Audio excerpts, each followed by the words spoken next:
Bible धर्मशास्त्र अपने आप में बहुत ही भेदों और रहस्यों से भरी हुई है। बाइबल अपने आप में संपूर्ण ब्रह्मांड और इतिहास को समेटे हुए है।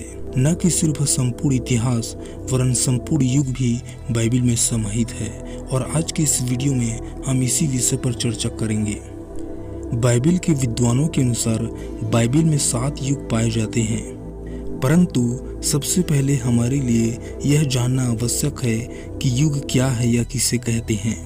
100 साल की एक सदी या एक शताब्दी होती है और इसी रीति से 1000 साल का एक युग होता है। अतः बाइबल युगों के बारे में अर्थात हजारों वर्षों के बारे में बताती है, जिसमें मानव का इतिहास और भविष्य पाया जाता है। सबसे प्रथम युग को निर्दोषता का युग कहा जाता है।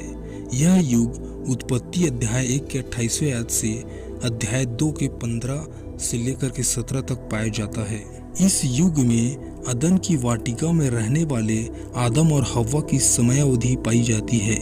इस युग में परमेश्वर की आज्ञा पृथ्वी को संतानोत्पत्ति से भर देने, पृथ्वी को अपने अधिकार में लेने, जानवरों की पर शासन करने और वाटिका की देखरेख कर आदि कामों का वर्णन पाया जाता है।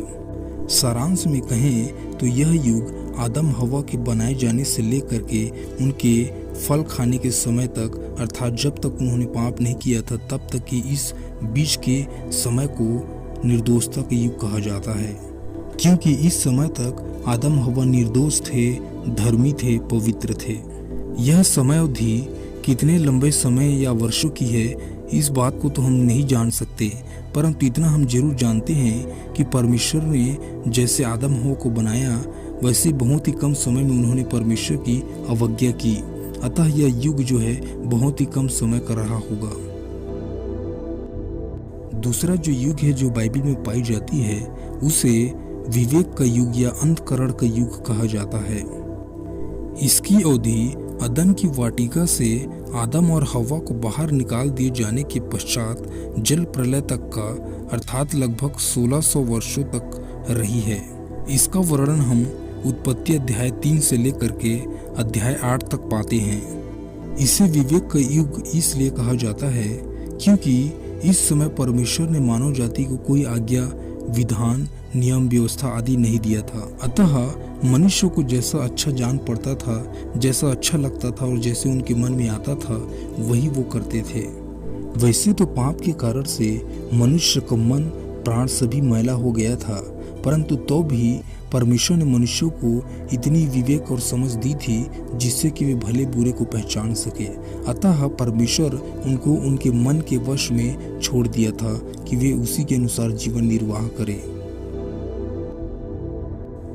तीसरा जो युग है उसे मानवीय शासन या सरकार का युग कहा जाता है, जो कि उत्पत्ति अध्याय 8 से आरंभ होता है।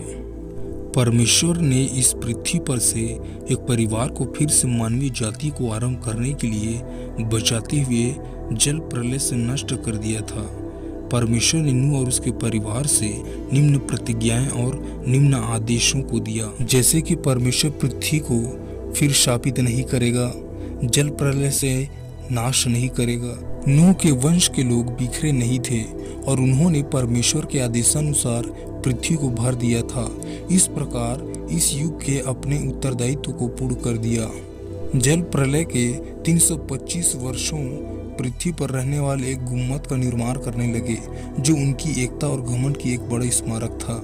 परमेश्वर ने उनके इस निर्माण कार्य को भाषाओं में गड़बड़ी उत्पन्न करते हुए और इस पृथ्वी को भर देने के अपने आदेश को उन पर शक्ति के साथ लागू करते हुए रोक दिया, जिसके परिणाम स्वरूप विभिन्न जातियां, भाषाएं और संस्कृति उत्पन्न हुई। इस समय से लेकर आगे के लिए मानवीय शासक एक वास्तविकता बन गया। सबसे पहला जो शासक बना वह निम्रोद था, जो कि उस समय के मानव जाति की पर शासन करता था। इसके साथ ही साथ धीरे धीरे और भी बहुत सारे राजा और शासक बनने लगे और वे एक दूसरे से युद्ध करते थे। इसलिए इसे शासन काल या मानवीय शासन काल का युग कहा जाता है। चौथे युग को प्रतिज्ञा का युग कहा जाता है। जो कि अब्राहम की बुलाहट के साथ आरंभ होते हुए कुलपतियों के जीवन के द्वारा आगे बढ़ते हुए मिस्र से यहूदी लोगों के निर्गमन के साथ समाप्त होता है, जो कि लगभग 430 वर्षों का रहा है। इस युग में परमेश्वर ने एक ऐसी बड़ी जाति को विकसित किया जिसे उसने उसके चुने हुए लोगों के रूप में चुन लिया और उसे मिस्र के दासत्व से बाहर निकाला। यह युग उत्पत्ति 12 अध्याय से लेकर के निर्गमन के 19वें अध्याय तक पाया जाता है। प्रतिज्ञा के युग में परमेश्वर ने अब्राहम से और उसके लोगों से निम्न प्रतिज्ञाएं की थी, जैसे कि अब्राहम से एक बड़ी जाति उत्पन्न करने का। दूसरी चीज, परमेश्वर ने अब्राहम का नाम बदलकर अब्राहम रखा था।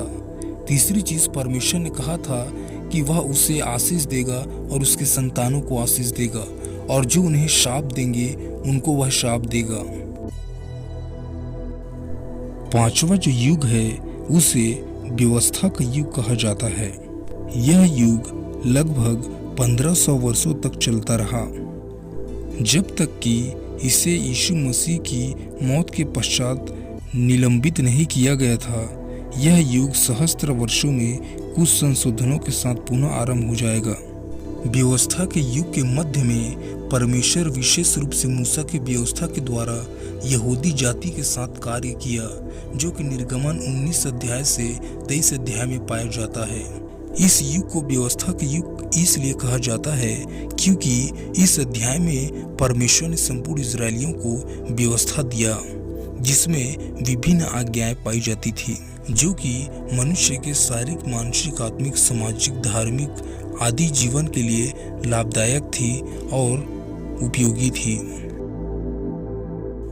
छठवां जो युग है वह वर्तमान समय है जिसमें हम रहते हैं, अर्थात अनुग्रह का युग। यह मसीह के लहू में नई वाचा के साथ आरंभ हुआ। इस युग को अनुग्रह का युग के साथ साथ कलीसियाई युग भी कहा जाता है। इसकी संक्षिप्त भविष्यवाणी दानियल भविष्यवक्ता ने भी की थी, जो कि 70वें सप्ताह का रहस्य है।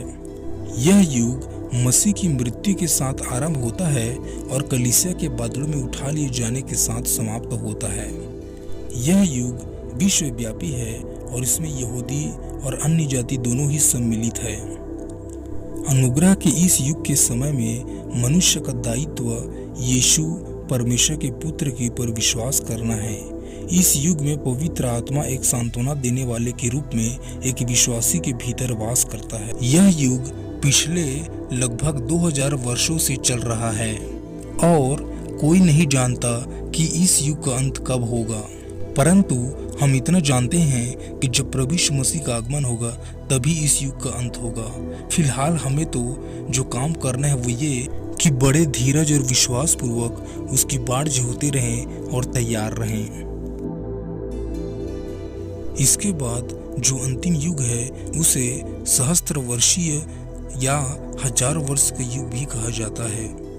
यह बाइबल की आखिरी युग या 7वां युग है।